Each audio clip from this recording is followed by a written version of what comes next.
Hey everybody, today I'm working on a Ford F-150 Lariat Edition. Just give you a little bit here. It's the 5.4 liter Triton. This is my son's truck, and every once in a while when he drives it, he's hearing like a grinding noise from this side.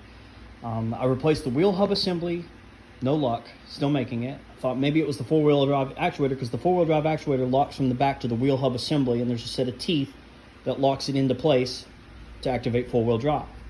Replace that and we're still getting the noise. I saw another video, but no one really explained a whole lot about the truck. So my son will get the grinding noise, and then suddenly he'll turn left. When his wheels turn, you'll hear like a loud clunk noise, and all of a sudden the sound will go away.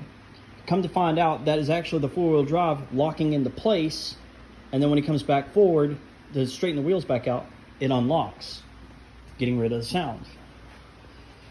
So I traced it down over here to the solenoid valve. It's mounted on the to the firewall, and you'll see that plugs in right here. I've already taken this off the firewall.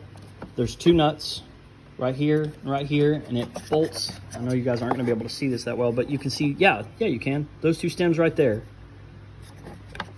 It's a pain to get to. Sometimes you might have to take the battery out. I used a small 10 millimeter, takes them both right off.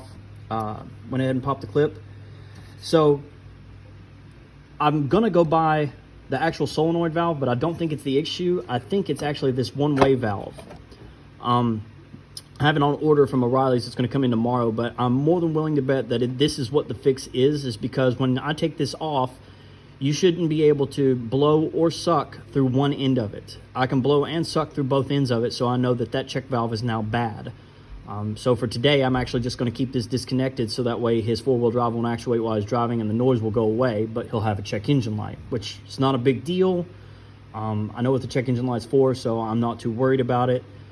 Shouldn't cause any damage. He's driving maybe 5 miles total today and about another 3 tomorrow. But so when you take this off, lift it up above the battery is what I've done. All you'll have to do, sometimes with this rubber where it's especially underneath the engine bay, it's going to be really hot, so it's kind of melted to it. Try twisting it a little bit. I've already taken this one off, so it should come off really easily. Twist this a little bit. If you have to, get channel locks, pull it straight out. White goes towards the regulator valve. The black goes towards the actual vacuum line hose that goes down to the actuator. I hope this helps you guys out. No one really explained it to me, and I ended up paying $300 or $400 in parts that I didn't need to, but thankfully his four-wheel drive actuator at the base was already broken anyway, so it needed to be replaced. Hope this helps you guys out. I'll post in the comments later on if I actually fixed it or not and let you know the outcome. Thanks, guys.